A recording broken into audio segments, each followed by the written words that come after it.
모든 응급질환은 산소 처치가 기본적으로 필요합니다. 왜냐하면은 환자의 상태를 안정시키고요. 그리고 우리 몸 안에서 일어나는 여러 가지 좋지 않은 상황들을 산소를 투여함으로 인해서 호전시킬 수 있을 가능성이 상당히 많습니다. 그 중에서도 이제 직접적으로 산소 치료가 그러니까 앱솔루트한 인디케이션, 절대적인 적응증을 보이는 몇 가지 이제 질환들에 대해서 이야기를 드려보겠습니다.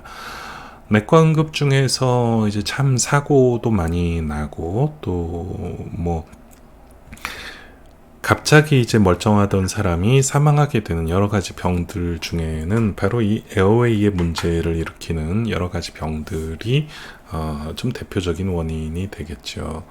그 중에 이제 내과적 응급 중에서 우리가 좀 두려워하는 몇 가지 병 중에 하나입니다. 급성 후두계염. 대부분 이제 인플루엔자 바이러스나 스트랩토코쿠스 때문에 생기는 이제 급성 상기도 염증이 되겠는데, 우리가 정상적인 후두는 이제 이런 식으로 후두개가 이런 식으로 생겨 있고, 이쪽 뒤에는 식도 쪽 음식물이 내려가는 식도입니다. 우리가 꿀떡 삼키게 되면 이 후두개가 덮어서 기도 쪽으로 음식이 들어가지 않고 식도로 음식이 내려가게 만들고요. 숨을 쉴 때는 이것이 위로 열리면서 적절하게 공기가 들어가는 어떤 뚜껑 역할을 합니다. 근데 이제 여기가 염증이 생기게 되면 이런 식으로 부으면서 에어웨이가 숨이 들어가기 어려워지는, 엑스레이로 보면 날카롭게 이렇게 뾰족하게 보여야 되는데 이게 엄지손가락처럼 뭉툭하게 보이게 되는, 빠르게 진행하는 후두개의 염증, 이게 바로 이제 급성 후두개염이 되겠습니다.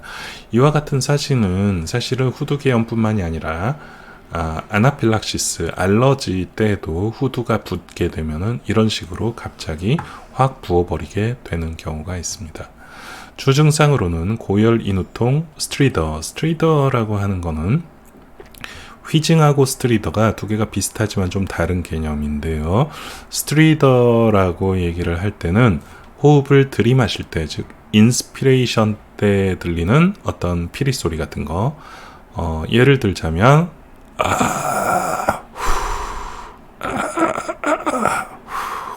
이런 어떤 숨소리를 보이게 됩니다. 들이마시는 게 어려워진 거예요, 스트리더는. 네, 보통 이제 이런 식으로 스트리더를 보이게 되는 것이 상기도 쪽에서 문제가 생기면 이런 식으로 스트리더가 들리게 됩니다. 반대로 천식과 같은 경우에는 인스피레이션 때 휘징이 들리는 경우보다는 익스피레이션 때, 호흡을 내쉴 때 휘징이 들릴 가능성이 훨씬 더 많습니다. 그래서 이런 경우에는 하기도 쪽에 문제이다라고 우리가 DDX를 감별 진단을 하기도 하죠. 연화곤란, 목소리 변화, 이런 것들이 이제 후두개염의 주증상이 되겠습니다. 그래서 진단 자체는 엑스레이로 하게 되고요. 급속도로 진행하는 호흡곤란, 폐혈증, 빠른 항생제 투여가 필요하게 됩니다. 에스마, 보통 이제 알러지 히스토리를 가지고 있고요. 에스마가 처음 생기는 환자를 볼 가능성보다는 원래 에스마를 가지고 있던 사람들이 더 악화가 되는 경우를 보는 경우가 훨씬 더 많습니다. 이제 노인들에 있어서는 이게 에스마하고 COPD하고 비슷한 증상을 보입니다. 그래서 현장에서 감별하기 어려운 점이 있을 수 있고요. 그러나 정확하게 얘기를 했을 때 에스마라고 얘기를 하는 것은 염증성 기도폐쇄, 일시적으로 기도가 염증 때문에 폐쇄가 돼서 생기는 호흡곤란을 이야기를 합니다. 그럼 이 염증은 왜 생깁니까? 유발 물질에 따른 알러지 반응이라는 거죠. 그것이 유발 물질이 뭐 어떤 동물의 털 같은 걸 수도 있고요. 꽃가루 같은 것일 수도 있고, 진먼지, 진드기, 뭐 기타 등등 어떤 뭐 가스 내지는 연기, 뭐 여러 가지 것들이 유발 원인이 될 수가 있습니다. 때때로는 찬 바람 또는 물, 아니면은 기침이나 재채기 자체가 이런 천식 발작을 유발하기도 합니다. 결국은 이제 이런 유발 물질에 노출이 되었을 때 IgE나 히스타민과 같은 항원 항체 반응을 통해서 염증이 갑자기 급속도로 심해지게 된다. 그래서 호흡곤란, 휘징, 커프 등의 주증상을 보이고 있고, 진단은 우리가 잘 들어보면은 본인이 이전에 천식을 진단을 받은 적이 있습니다. 청진과 폐기능 검사, 그리고 천식 유발 검사 등을 통해서도 우리가 진단을 할 수가 있겠습니다. 치료로는 유발 요인 제거가 일단 우선이고요. 무슨 특정한 성분에 알러지가 있을 때는 그 성분으로부터 좀 멀리 떨어져 주는 게 제일 좋겠죠. 산소 투여하면서 기관지 확장제를 투여를 하는데, 만약에 본인이 그 입으로 뿌리는 분무형 기관지 확장제를 가지고 있다면 이제 그런 기관지 확장제를 뿌릴 수 있도록 옆에서 도와주는 것. 네. 그리고 스테로이드 투여는 병원에서 시행을 하게 됩니다. 우리가 만성 폐쇄성 호흡부전을 이제 COPD라고 하는데요. Chronic Obstructive Pulmonary Disease라고 해서 COPD라고 이야기를 합니다. 이 정의는 잘 알고 계셔야죠. 서서히 진행 악화되는 호흡곤란, 기침가래 증상을 가진 만성기관지염, 기관지 확장증, 바로 이 만성기관지염, 기관지 확장증, 네, 이 두 가지를 합쳐서 우리가 COPD다라고 이야기를 합니다. 만성기관지염은 기관지가 염증으로 이렇게 땡땡하니 부어요. 당연히 길이 좁아지니까 숨을 쉬기 어렵겠죠. 그 다음에 이제 기관지 확장증은 이 조그만한 풍선들이 뭔가 염증이나 경화 여러 가지 이유 등에 의해서 이렇게 확장되면서 제대로 기능을 하지 못하게 되는 것. 이것이 이제 COPD이죠. 그럼 이 부분은 있으나 마나한 부분이죠. 이런 있으나 마나한 부분이 많아지면 숨 쉬는 게 정말 힘들어지겠죠. 증상 자체는 천식이나 COPD나 거의 동일합니다. 휘징 커프 스푸툼 같은 것이고요. 임상 증상, 청진, 폐기능 검사, 엑스레이 등이 필요합니다. 이제 이 만성 폐쇄성 호흡부전은 나이가 들면서 생기는 어떤 장기간에 걸친 담배라든지 감염 등에 의한 손상의 2차적인 결과라고 이해를 하시면 되겠습니다. 그래서 금연과 산소 투여, 그리고 필요하다면 급성기에는 산소와 기관지 확장제를 투여하기도 한다. 급성기 악화의 경우에는 천식과 동일한 치료가 필요하다. 네. 아까 이제 케이스에서 봤었던 심부전과 신부전 환자들에 있어서 폐에 물이 차는 폐부종이 보일 수가 있습니다. 정상적인 엑스레이는요, 심장이 이쪽이 우심실, 좌심실이 이렇게 보이고 있습니다.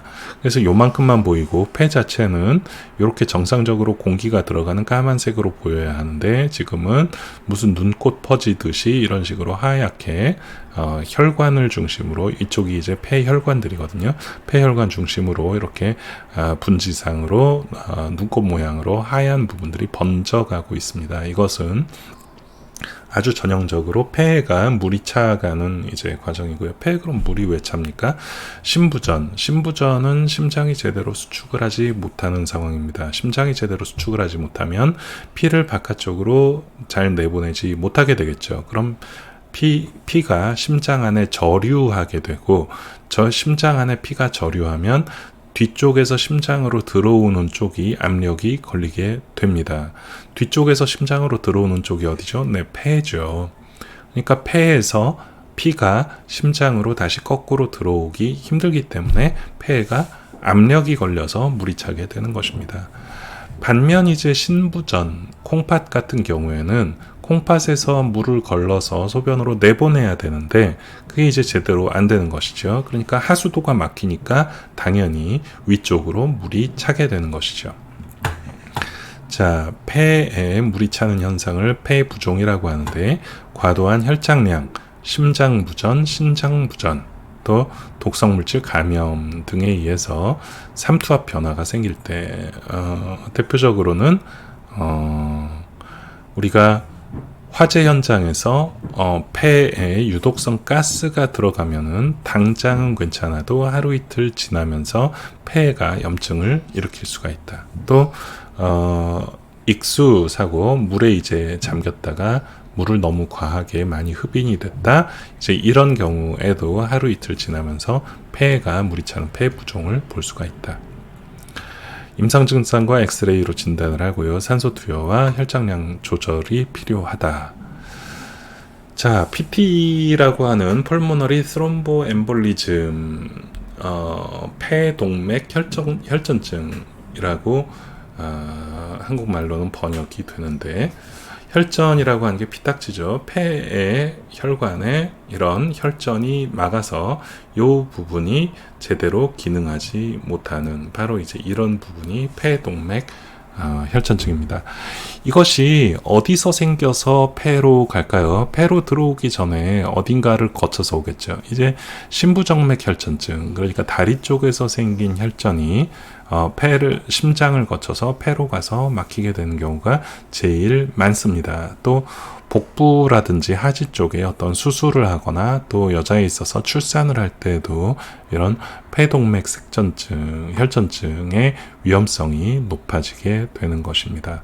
폐동맥의 혈전에 의한 데드 스페이스가 만들어지는 것이고요. 이게 이제 정맥 혈전, 주로 다리 쪽, 외상 감염 수술, 이건 이제 복부 쪽 포함입니다. 임신, 약물, 유전성 질환에서 생길 수가 있다. 문제는 이게 진단하기가 상당히 어려운데, 우리가 이유를 알 수 없는 호흡곤란과 흉통은 있을 수도 있고 없을 수도 있습니다. 엑스레이에서 정확하게 보이지 않는데 계속 이제 산소 포화도는 떨어지고 환자는 숨차고 가슴 답답해하고요. 그런 경우에 이제 진단의 가장 좋은 방법은 CT입니다. CT. 우리가 CT를 찍어보면은 양쪽으로 갈라지는 폐 동맥에 이렇게 까만 어떤 점으로 혈전이 막고 있는 것을 볼 수가 있겠습니다. 혈액 검사로 D다이머라고 하는 성분을 조사를 하기도 하는데요. 이 경우에는 센시티비티는 90% 정도지만 스페시피시티는 50% 정도밖에 되지 않는다. 그래서 일단은 산소를 투여해야 하고요. 그 다음에 항응고 치료, 우리가 헤파린과 같은 혈전을 녹이는 약을 사용을 해보기도 합니다. 네. 자, 이 기도 관리는 상당히 많은 연습이 필요하고요. 여러분들이 자신 있게 어떤 기도 습관을 할 수 있게, 그리고 기도 습관이 하다 안 되면 에이 안 되네 하고 그냥 말아버릴 수 있는 것이 아니잖아요. 그런 경우에 직접 이제 목에다가 그런 구조호흡 장비를 넣는 것, 그리고 정 안 되면 목을 절개를 해서 거기다 이제 윤산갑상 절제술까지도 시행할 수 있는 그러한 준비가 충분히 되어 있어야 한다라고 저는 생각을 합니다. 과거에는 제가 이제 직접 응급기도관리연구회에서 이렇게 강사로 여러 이제 의료진들과 의사들과 응급구조사, 간호사들을 강의를 했었고요. 지금 비디오 후두경을 사용해서 기도습관과 아나토미를 가르쳐주고 있는 것인데, 밑에 까다바를 사용을 해서 여기서 이제 실습을 합니다. 이 해부학실에서 나오는 그런 이제 시체를 가지고 우리가 기도 관리와 기도 연습을 할 수 있는 그러한 이제 워크숍 코스들을 코로나 이전에는 많이 했었는데, 코로나 이후에는 지금 대면으로 아직은 시행하지 못하고 있고요.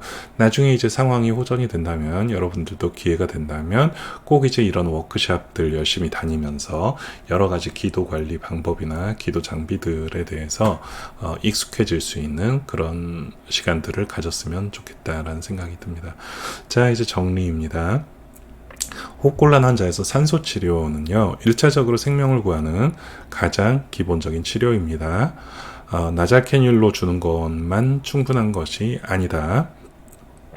짧은 시간 동안 산소를 많이 줘서 생기는 부작용은 주지 못하거나 부족해서 생기는 부작용보다는 훨씬 적어요. 그러니까 처음에 산소 주는 거를 혹시 산소를 너무 많이 줘서 문제가 생기지 않을까, 이렇게 고민할 수 있는 시간이 아니라는 것이죠.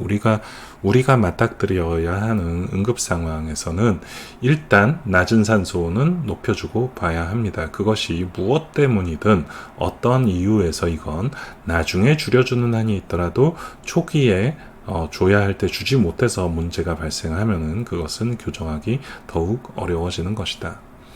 호흡곤란의 초기 처치는 대부분 동의를 하지만 원인은 매우 다양합니다. COPD와 에스마도 증상은 비슷할 수 있습니다. 그리고 이런 호흡이라고 하는 것은 급작스러운 악화와 변화를 항상 예측을 해야 합니다. 지금 이 정도라고 5분 후, 10분 후도 똑같이 이 정도일 것이다 라고 예측을 할 수는 없다. 이런 것들을 여러분들이 주의해서 받아들이셔야 할 것으로 보입니다. 오늘 시간 강의까지 해서 이제 중간고사 이전까지 전반부 강의가 마무리가 되었고요. 오늘 한 내용까지가 중간고사 시험 범위가 되겠습니다. 여러분 오늘 강의 들으시느라고 수고하셨고요. 그리고 또 아직은 대면 수업이 확정적이지는 않지만 최대한 여러분이 계신 곳에서 열심히 공부하시기 바랍니다. 네, 수고하셨습니다.